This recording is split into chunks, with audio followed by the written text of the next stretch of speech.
Welcome to my channel Studies. Friends, we are going to study today solve class 10th mathematics exercise 2.1. आज हम लोग जो solve करने जा रहे हैं वो क्लास 10th मैथमेटिक्स का एक्सरसाइज 2.1 है। उसमें जो क्वेश्चंस हैं वो ऑलरेडी मैं लेक्चर में बता चुका हूँ और वो टॉपिक था कि what is the geometric meaning of zeros के ज्योमेट्रिक मीनिंग क्या होते हैं। उसमें मैं बताया था कि एक्स एक्सिस पर जितने इंटरसेक्शंस होंगे उतने नंबर ऑफ जीरोज उस पॉलिनोमियल के होंगे। तो आप इसको आसानी से देख सकते हैं। एक्सरसाइज 2.1 में जितने ग्राफ्स बने हुए हैं आप वहाँ पर देख लीजिए कि पहले वाले ग्राफ में एक्स एक्सिस के बिल्कुल वो पैरेलल जा रहा है। It means it doesn't intersect anywhere, ये उसको कहीं भी नहीं काट रहा है। इसका मतलब कि उस पॉलिनोमियल के कोई जीरोज नहीं है। अब आते हैं ग्राफ नंबर 2 में, तो वहाँ पे देखते हैं कि वो ग्राफ एक्स एक्सिस को एक जगह काट रहा है, तो इसलिए उसके जो जीरोज होंगे वो एक ही होगा। फिर नेक्स्ट चलते हैं ग्राफ नंबर 3 में, तो वहाँ पर हम ये देखेंगे कि उस ग्राफ को वो एक्स एक्सिस को वो ग्राफ जो बना हुआ है 3 जगह काट रहा है। इसका मतलब उसके 3 जीरोज होंगे। और ऐसे ही जब क्वेश्चन नंबर 4 में आते हैं तो क्वेश्चन नंबर 4 में देखते हैं कि वो ग्राफ उसको 2 जगह पे काट रहा है और क्वेश्चन नंबर 5 में 4 जगह काट रहा है और क्वेश्चन नंबर 6 में 3 जगह काट रहा है। इस तरीके से क्वेश्चन में पूछा गया था कि आप ये बताइए ग्राफ को देखकर कि इसके नंबर ऑफ जीरोज कितने होंगे जिस पॉलिनोमियल के ग्राफ यहाँ पर बनाए गए हैं। तो इस तरीके से इजी वे में हम एक्सरसाइज 2.1 को सॉल्व कर लिए। अब आते हैं हम लोग एक्सरसाइज 2.2 पे, तो उसमें कुछ क्वेश्चंस हैं जो सॉल्व हैं and you may feel difficult to solve. आप हो सकता है कि उसको सॉल्व करने में थोड़ी सी कठिनाई महसूस कर सकते हैं। देन आइए स्टार्ट करते हैं और देखते हैं कि किस तरीके से एक्सरसाइज 2.2 को सॉल्व हम कर सकते हैं। देन एक्सरसाइज 2.2 को हमें सॉल्व करना है and at the first we comes on question number first. Question number first में जो दिया हुआ है वो ये कि आप पॉलिनोमियल को सॉल्व करिए। It means you have to find out the zeros of the polynomial and establish the relation their coefficient and their zeros। उनके जीरोज और उनके कोफिशिएंट के बीच में रिलेशन बनाना है और इसके पहले कि आपको जीरोज को फाइंड आउट करना है। तो मैं बता चुका था कि किसी भी पॉलिनोमियल को अगर सॉल्व करना है तो उसमें 2 मेथड होते हैं, एक फैक्टराइजेशन मेथड होता है और एक फार्मूला बेस्ड मेथड होता है। अगर आपको ये नहीं पता तो आप लेक्चर में जाकर उसको देख सकते हैं। और जो क्वेश्चन नंबर 1 है या 2, तो क्वेश्चन नंबर 1 हो या 2 हो, ये सब तो इजी दिख रहे हैं। हमें जो लग रहा है कि हमें बताने की ज़रूरत है वो क्वेश्चन नंबर 4 है एंड क्वेश्चन नंबर 5 है। तो आइए क्वेश्चन नंबर 4 एंड 5 दोनों सॉल्व कर देंगे and I hope that you will be able to solve all questions of exercise 2.2 of question number first. तो आइए एक्सरसाइज 2.2 के क्वेश्चन नंबर 4 को हम सॉल्व करते हैं और फिर देखते हैं कि उसके जीरोज और उसके जो कोफिशिएंट है उनका क्या रिलेशन है। तो क्वेश्चन नंबर 4 है 4u² plus 8u, 4u² plus 8u। अब यहाँ पर क्वेश्चन ये उठता है कि इसके जीरोज क्या होंगे और कितने होंगे। तो इसको सॉल्व कर सकते हैं इक्वल टू 0 रख के। हमने यहाँ पर इक्वल टू 0 रखा, तो यहाँ पर देखिए 4u दोनों में कॉमन है, 4u हमने कॉमन लिया तो यहाँ बचेगा केवल u और यहाँ बचेगा 2 इक्वल टू 0। तो यहाँ पे 4u एंड u प्लस 2 जो दोनों हैं ये मल्टीपल हैं। अगर हम 4u इक्वल टू लिखें तो ये 0 अपान u प्लस 2 होगा जिसका वैल्यू 0 होगा, यानी u इक्वल टू 0 अपान 4। इसका मतलब कि ये भी क्या हो जाएगा 0 होगा। तो एक इसका जो जीरोज है वो पहला खुद, या अल्फ़ा मान लीजिए इसको, ये जीरो है। अब आते हैं दूसरे वाले पर। अगर 4u को हम उधर ट्रांसफ़र करते हैं, u+2 लेते हैं, तब क्या होगा? अगर u+2 को लिया तब 0/4u, यानी फिर ये 0, u+2 = 0, देन u = -2। तो जो बीटा है, यानी दूसरा जो जीरोज आया है इसका, ये -2 है। Okay, I hope you have got it. तो अब आते हैं कि इनका कोफिशिएंट देखते हैं क्या है।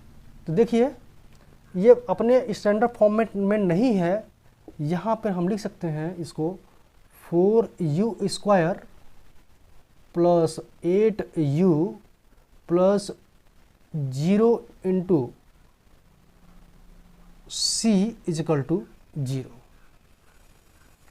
ये है x², ये है x, ये है c, जहाँ पर c का जो मल्टीप्लिकेशन वो 0 है, यानी कुल मिला के कांस्टेंट वैल्यू यहाँ पर 0 है। 0 × c कर सकते हैं = 0। अब a = क्या है? 4, b = क्या है? 8, c = क्या है? 0।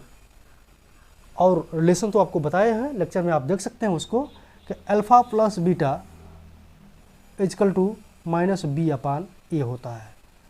तो अल्फ़ा + बीटा अगर इन दोनों को जोड़ते हैं तो ये हो जाएगा 0 - 2, और यहाँ पर अगर देखें तो -b यानी -8/4, जो दोनों बराबर है। तो ये रिलेशन इस्टेब्लिश करना था और दिखाना था पता करके कि इसके जीरोज क्या हैं, and how can you establish a relation between zeros and coefficient of the polynomial. ठीक उसी तरीके से अल्फ़ा × बीटा की भी देख सकते हैं। Alpha × beta = c/a। पूरा लेक्चर में मैं बता चुका हूँ कैसे आएगा।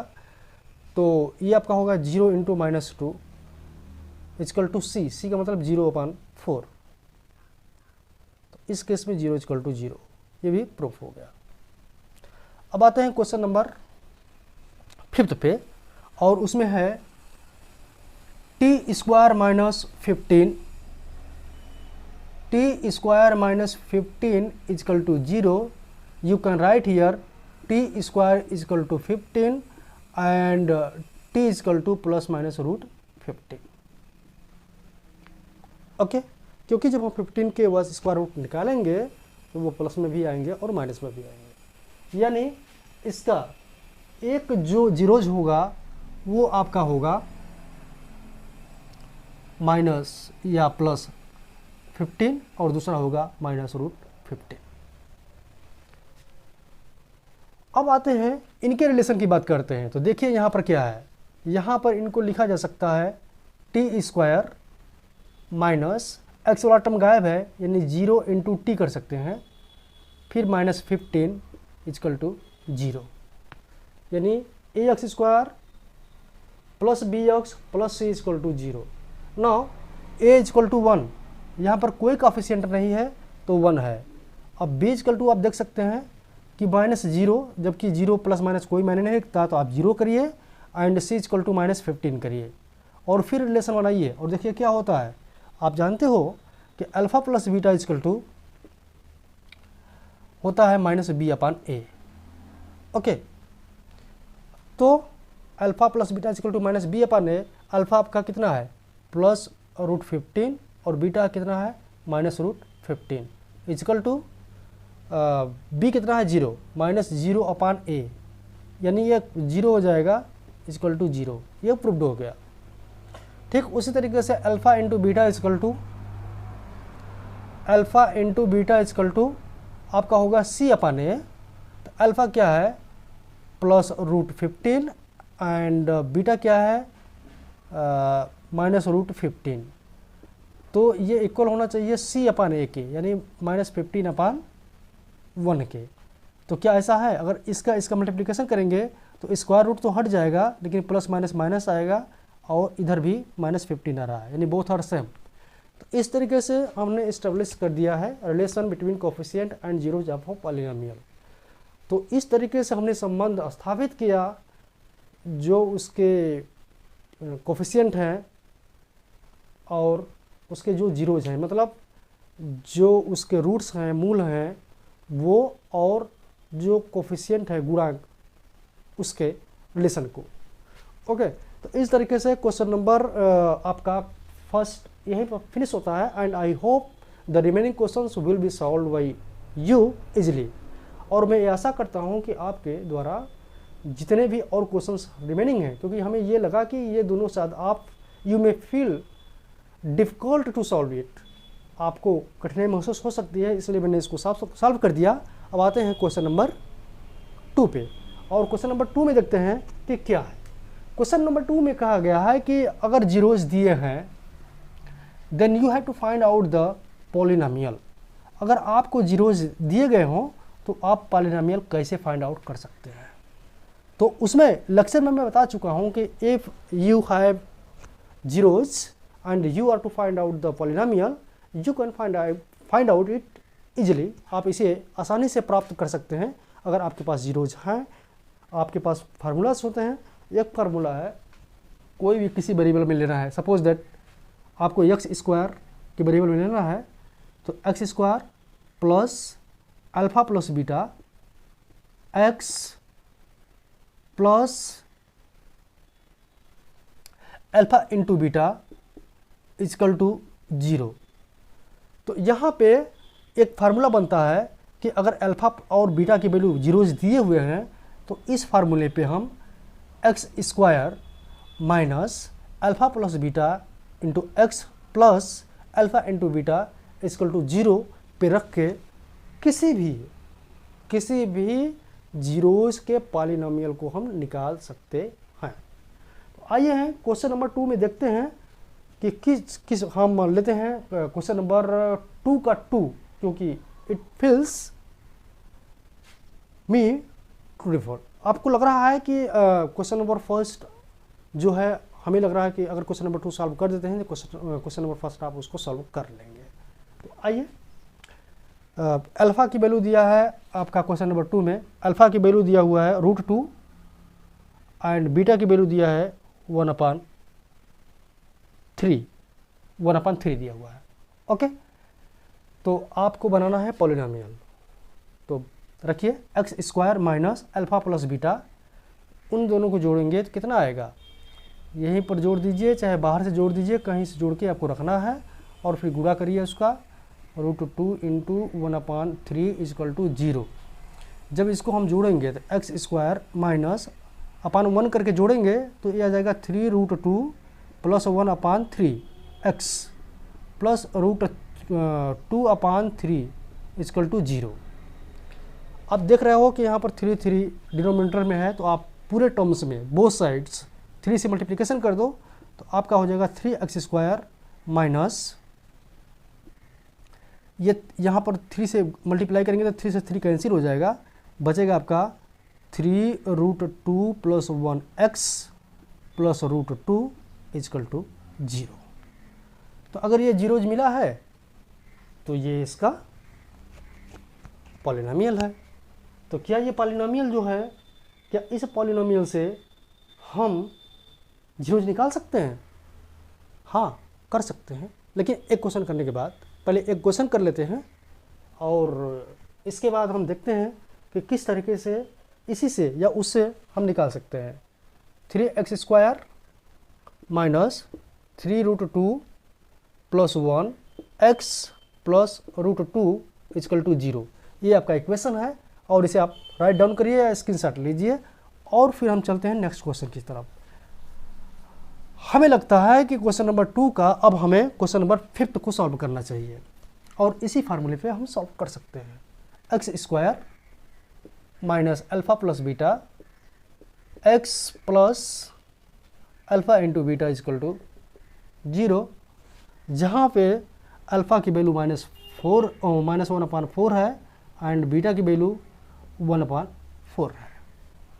तो x square minus -1/4 plus 1/4 x plus -1/4 into 1/4 equal to 0, x square, ये आपका प्लस माइनस जीरो हो जाएगा, यानी पूरा ये टर्म यहाँ से यहाँ तक जीरो हो गया। अब यहाँ पर बचा तो -1/16 आएगा, और फिर यहाँ पर ये माइनस है तो +1/16 इजकल टू 0, यानी ये आपका पॉलिनोमियल बनेगा एक्स स्क्वायर प्लस 1/16। ओके, तो चाहे इसको आप देख लीजिए या फिर इस वाले को देख लीजिए। तो आइए हम इसी वाले को लेकर दिखाते हैं कि किस तरीके से इसको हम सॉल्व करके अल्फ़ा एंड बीटा की वैल्यू निकाल सकते हैं जो दिया हुआ था। आपको शायद याद है, वीडियो में देखे हैं, उसमें आप देखे होंगे कि जो अल्फ़ा की वैल्यू थी वो क्या थी एंड बीटा की वैल्यू क्या थी। अल्फ़ा की वैल्यू जो था, अल्फ़ा की वैल्यू था √2 एंड बीटा की जो वैल्यू था वो था 1/3। और इस क्वेश्चन को सॉल्व करना है 3x² minus 3 √2 plus 1x plus √2 equal to 0। आप जानते हैं इसको कैसे सॉल्व करना है। इसका मल्टीप्लिकेशन किया तो ये हो जाएगा 3√2। अब क्या करना है कि इसका ऐसा फैक्टर करना है कि जोड़ने पर 3√2 प्लस 1 है, तो हम क्या करेंगे कि 3√2 का फैक्टर करेंगे इस तरीके से कि मल्टीप्लाई करने के बाद तो इतना ही आए, लेकिन जोड़ने पर इतना आए। तो जोड़ेंगे इसको तो ये हो जाएगा आपका ये, तो इसका जो फैक्टर बनेगा वो 3√2 प्लस 1 बनेगा, यानी जैसे है वैसे ही रहेगा ये। यानी आगे लिखेंगे 3x² माइनस 3√2x फिर minus x plus √2 equal to 0। 3x² minus 3√2x एक में ले लीजिए और माइनस बाहर लेकर x माइनस √2 एक में ले लीजिए। फिर आप देखेंगे कि यहाँ पर 3x आपका कॉमन है दोनों में, जो यहाँ बचेगा x माइनस यहाँ बचेगा √2, और इसमें जो कॉमन है 1 कॉमन है, यहाँ बचेगा x माइनस √2। आप देख रहे हो कि ये दोनों में कॉमन है, तो x माइनस √2 कॉमन लिया और फिर 3x बचा, फिर -1 बचा, 3x माइनस 1 इजकल टू 0। जब इसको सॉल्व करेंगे तो x माइनस √2 इजकल टू 0। क्यों? क्योंकि जब इसको रोकेंगे तो 0 अपान ये इतना होगा तो 0 हो जाएगा, तो x इजकल टू √2। जब इसको सॉल्व करेंगे तो 3x माइनस 1 equal to 0 upon x minus √2 होगा, यानी 0, 3x equal to 1, x equal to 1/3। इस तरीके से आज हम एक्सरसाइज 2.1 एंड एक्सरसाइज 2.2 को सॉल्व करने में सफल रहे। अब मिलते हैं हम नेक्स्ट वीडियोज में नेक्स्ट एक्सरसाइज के साथ। तब तक के लिए थैंक यू।